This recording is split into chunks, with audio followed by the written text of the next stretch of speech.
¿Cómo podemos saber esto? Miren, todos los componentes que están presentes en los alimentos, hablamos de dieta con el conjunto de alimentos que consumimos en un día completo.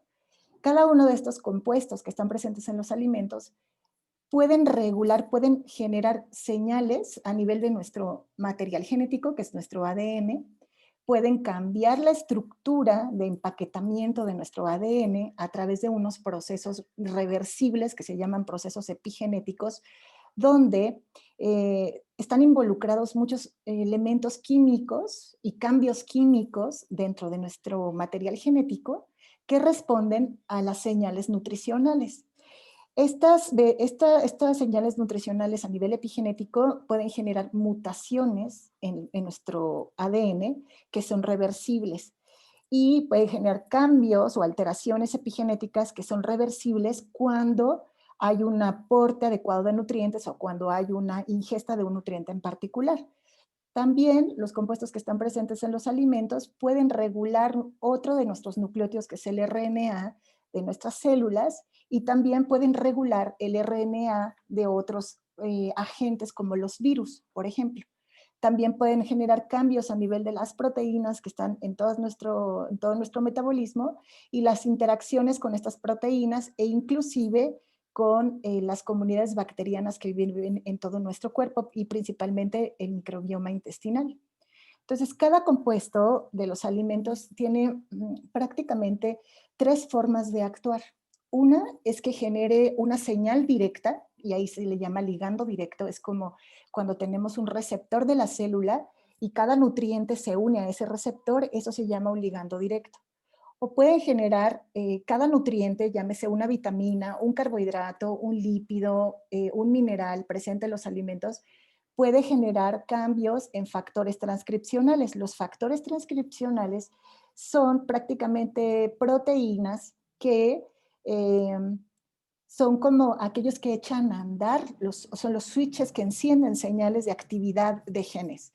Y también puede favorecer cada uno de los nutrientes que al interior de las células haya la liberación de muchas señales moleculares que cambien a nivel de nuestro núcleo o incluso a nivel de citoplasma lo que va a ocurrir dentro de la célula y al exterior de la célula. Entonces, si antes habíamos pensado que no había tanta injerencia de los nutrientes en los alimentos, ahora tienen que tener claro que no es así. Realmente cada compuesto, cada vitamina, cada fitonutriente, cada carbohidrato, cada lípido, cada proteína, tiene cualquiera de estas actividades o todas juntas. Entonces, nos empezamos a preocupar incluso, o alegrar también, porque a través de los alimentos nosotros podemos estabilizar o desestabilizar nuestro genoma y el genoma de agentes virales que viven con nosotros. Esta compleja interacción entre los factores ambientales como la temperatura, la contaminación, la altitud del lugar donde vivimos, lo que comemos, lo que sentimos, si estamos preocupados, si hacemos ejercicio físico, si consumimos alcohol, si envejecemos, si fumamos, si no fumamos, etcétera. Todos estos son factores ambientales que tienen una incidencia, igual que la dieta, para cambiar la estabilidad de nuestro material genético. Entonces, esta área de estudio se llama nutrigenómica y prácticamente nos enfrentamos a dos problemas muy grandes. Uno es que la nutrigenómica nos permite mirar como científicamente cómo un componente que está dentro de un alimento puede cambiar la expresión de un gen o un conjunto de genes y que esto va a repercutir en la salud de la célula o en el comportamiento metabólico normal o alterarlo. Pero por otro lado, nosotros tenemos un diseño genético. Nuestra información genética nos permite responder de forma diferente tanto a la dieta como a la actividad física, como al tratamiento farmacológico, como también a los virus. Entonces, tenemos que ver que cuando hablamos de interacciones entre el ambiente y los agentes virales o el ambiente y la alimentación, siempre tenemos que tomar en cuenta que también nosotros tenemos un diseño genético y que además cada uno de estos compuestos puede cambiar esa expresión y cambiar nuestro metabolismo. Entonces, una cosa que llama mucho la atención y que ha resultado de mucha importancia, sobre todo para el estudio de los tratamientos posibles en la COVID-19 es que se ha asociado algo que se conoce como disfunción metabólica del tejido adiposo. Generalmente nosotros estamos pensando que una persona que tiene sobrepeso u obesidad tenderá a ser una persona con mayor riesgo a sufrir complicaciones derivadas por la infección de SARS-CoV-2.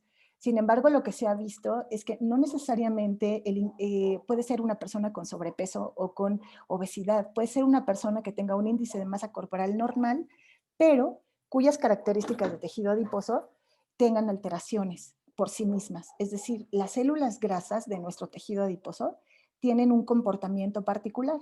Algunas veces tiene una capacidad mucho mayor de secretar citocinas proinflamatorias, que son sustancias altamente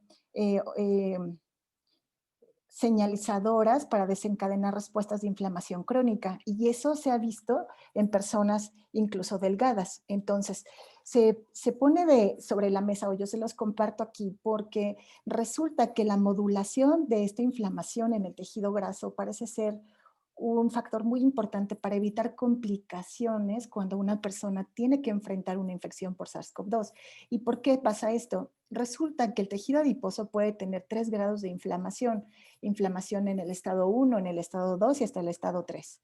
Y resulta que a nivel, entre mayor secreción de citocinas proinflamatorias exista entre cada uno de estos estados, ese tejido adiposo va a predisponer al metabolismo de la persona a tener complicaciones derivadas del compromiso del sistema inmunológico, porque el sistema inmunológico se compromete cuando hay estos niveles de inflamación. A esto se le conoce como disfunción metabólica del tejido adiposo. Bueno, hasta el momento ya se conocen muchas interacciones entre las estrategias dietarias o las dietas con los genes que van a ser regulados por estas estrategias. Voy a ponerles un ejemplo y cómo esto está asociado a enfermedades crónico-degenerativas. Por ejemplo, una dieta baja en proteína va a actuar directamente reduciendo la expresión de un receptor llamado NR1H3. Y esta reducción de la expresión tiene que ver con, con el incremento del riesgo de tener diabetes mellitus tipo 2. Y esto a nivel epigenético significa que este cambio en la expresión de este gen puede ser reversible. Es decir, que si nosotros cambiamos la dieta de una dieta baja en proteína a una dieta normoproteica o alta en proteína, tenderíamos a reducir el riesgo de diabetes mellitus tipo 2. Una deficiencia de folato y colina, por ejemplo, puede generar una reducción de un factor transcripcional que se llama PIPAR gamma alfa, y esto puede generar un incremento en el riesgo de esteatohepatitis no alcohólica o hígado graso, generar hígado graso en las personas. Entonces, como pueden ver en este cuadrito que yo les hice aquí, hay muchos genes que se han estudiado que son respondedores a cualquier estrategia dietaria. Una dieta alta en grasa y azúcares, por ejemplo, tenderá a incrementar la expresión de genes de leptina y factores transcripcionales asociados a un incremento en el riesgo de obesidad. Entonces, con este pequeño resumen de estrategias dietarias y cuáles genes pueden ser modulados y cuáles son los riesgos que pueden generar, lo que les quiero mostrar es que sí importa el tipo de alimentación que nosotros podemos tener o incluso recomendar a las personas en el tratamiento o en la reducción de los riesgos asociados a enfermedades crónico-degenerativas o enfermedades no transmisibles que nosotros principalmente identificamos como diabetes mellitus tipo 2, cáncer, enfermedades cardiovasculares, entre otras, ¿no? Bueno, pues todo esto que les acabo de mencionar de cómo los genes responden de manera reversible a una estrategia dietaria, se estudia en una área de la alimentación que se llama nutriepigenómica. Y es decir, que nosotros tomamos a ese conjunto de genes que responden a una estrategia de dieta y vemos cómo se están relacionando. Si nosotros modificamos la estrategia de dieta, vamos a intervenir en la expresión de estos genes y estos genes directamente van a reducir o incrementar el riesgo de enfermedades crónico-degenerativas o la respuesta misma del metabolismo ante un agente infeccioso. Una cosa que llama mucho la atención a raíz de los estudios de nutriepigenómica, nutrigenética, nutrigenómica, quiero que se relacionen con esos términos porque prácticamente todos están involucrados en la misma esfera de conocimiento y se habla de que todos los alimentos, las plantas, los vegetales, las frutas, incluso las proteínas, los carbohidratos y los lípidos tienen como compuestos algo que se les puede llamar compuestos bioactivos o compuestos epibioactivos, que significaría que son compuestos biológicamente activos que pueden modificar de forma casi inmediata también y de forma constante la expresión de nuestros genes. Ahora, dentro del estudio de los epibioactivos, yo quiero mostrarles algunos que son muy comunes. Por ejemplo, cuando nosotros comemos manzana, lo que estamos viendo es que la manzana tiene polifenoles y podemos clasificarlos como polifenoles de la manzana. Si todo el mundo muerde una manzana, recuerda el aroma de la manzana, sabrá que ese olor y ese sabor característico de la manzana va a estar prácticamente debido a estos polifenoles que contiene, que son compuestos bioactivos capaces de modificar la expresión de genes. Ahora, se sabe, por ejemplo, que los polifenoles de la manzana tienen un impacto directo sobre un proceso epigenético. Cuando hablo de epigenética, imagínense procesos químicos de nuestro ADN que son reversibles, es decir, que tiene un impacto sobre la metilación de nuestro material genético y el efecto asociado es un efecto antiobesidad. Entonces, cuando decimos comer manzana podría generar un beneficio contra la obesidad, podemos decir sí. ¿Cómo? Inhibiendo la metilación de un gen llamado SRBF1. Otro ejemplo, ya hablando de un compuesto dietario como el aceite de pescado y una fibra que es la pectina, también podemos hablar de modificaciones epigenéticas o que son reversibles a través de un tipo de RNAs que se llaman microRNAs pequeños. El incremento se sabe que del microRNA 19B, del 26B y del MIR 203 tiene un efecto potencial anticáncer. Entonces, cuando nosotros estamos relacionando un efecto biológico directo a nivel epigenético, genómico, incluso del aceite de pescado y de esta fibra sobre el potencial anticáncer, tendríamos que mirar que hay una relación entre cómo el aceite de pescado y la pectina pueden cambiar la expresión de estos genes que están aquí y generar un tratamiento anticáncer. Entonces, si se dan cuenta, cada uno de los componentes que están en los alimentos puede darnos una oportunidad de cambiar epigenéticamente lo que ya hemos dañado mucho y restablecer la función normal de los procesos celulares y de los procesos moleculares.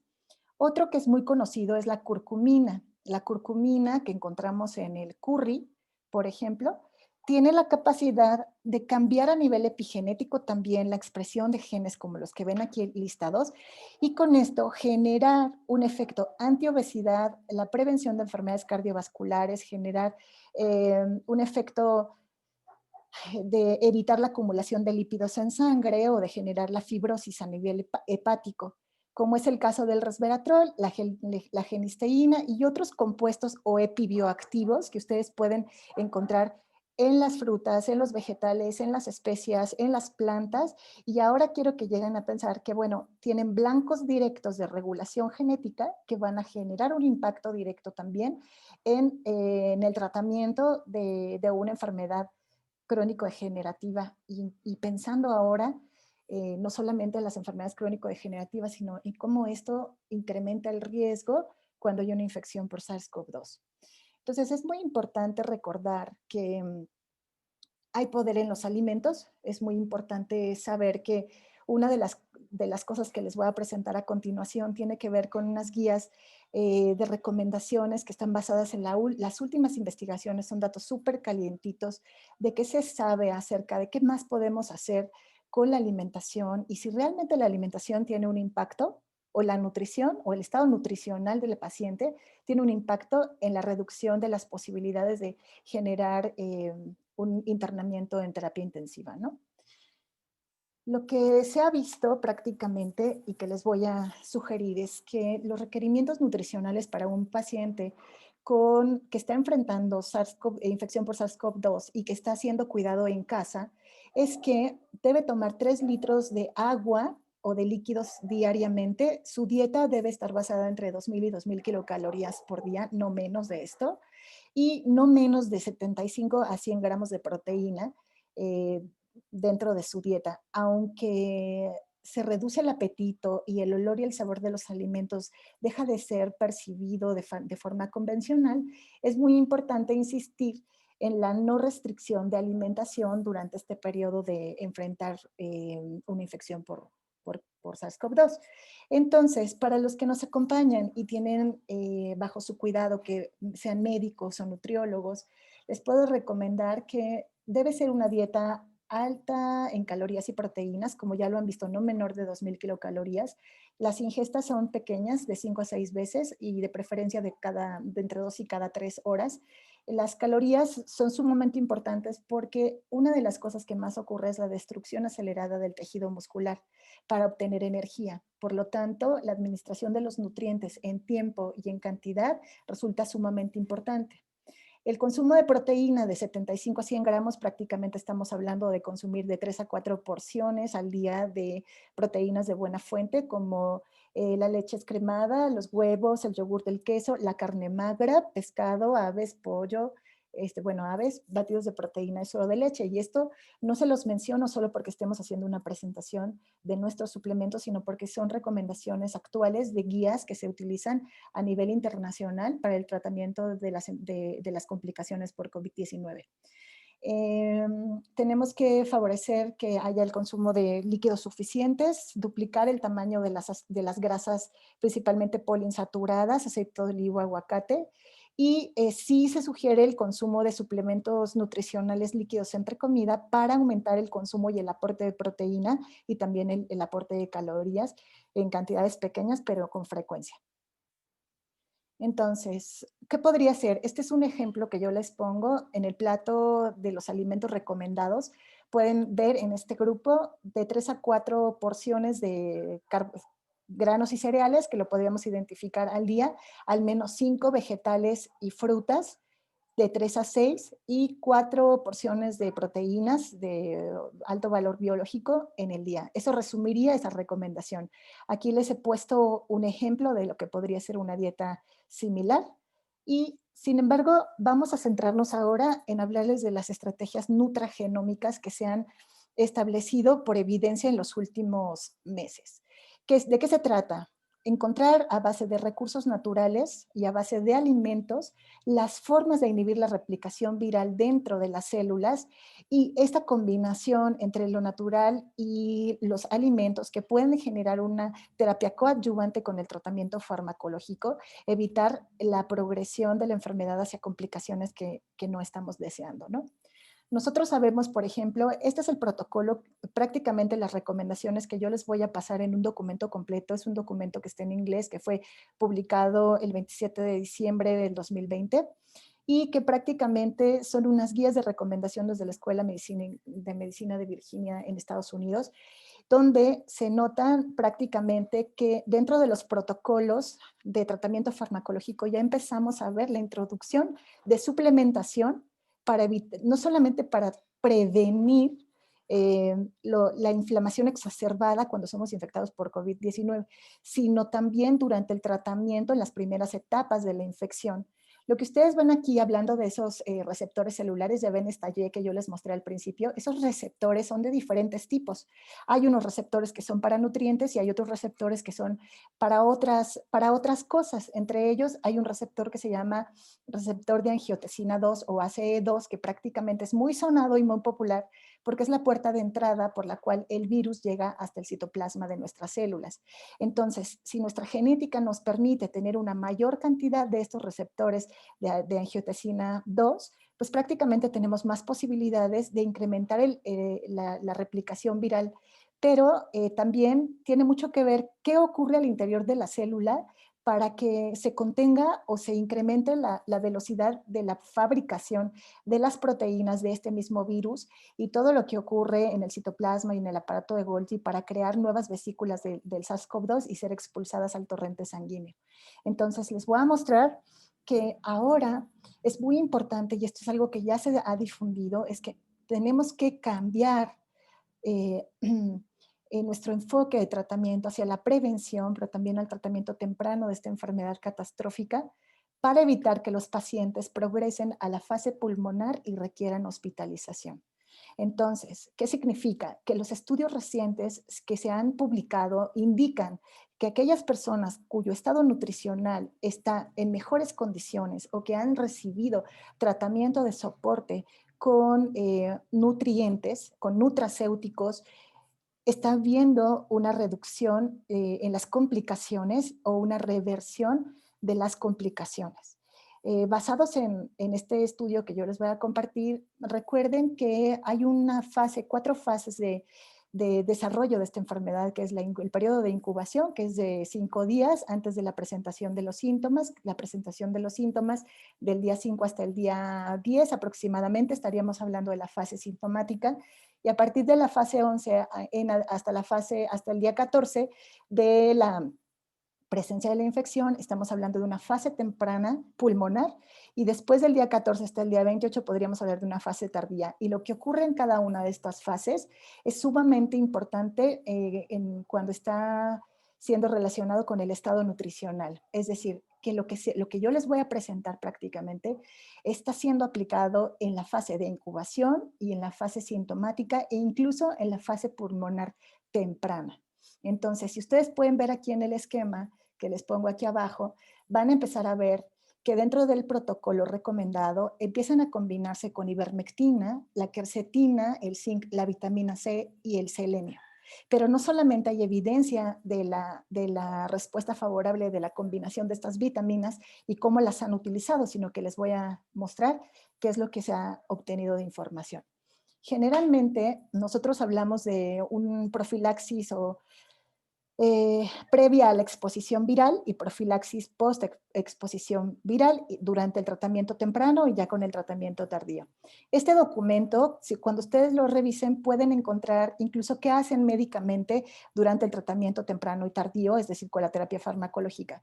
Pero mi interés es exponerles aquí que en la profilaxis, el protocolo profiláctico, es decir, ¿qué podemos hacer durante las fases tempranas, en la preexposición y durante el tratamiento temprano?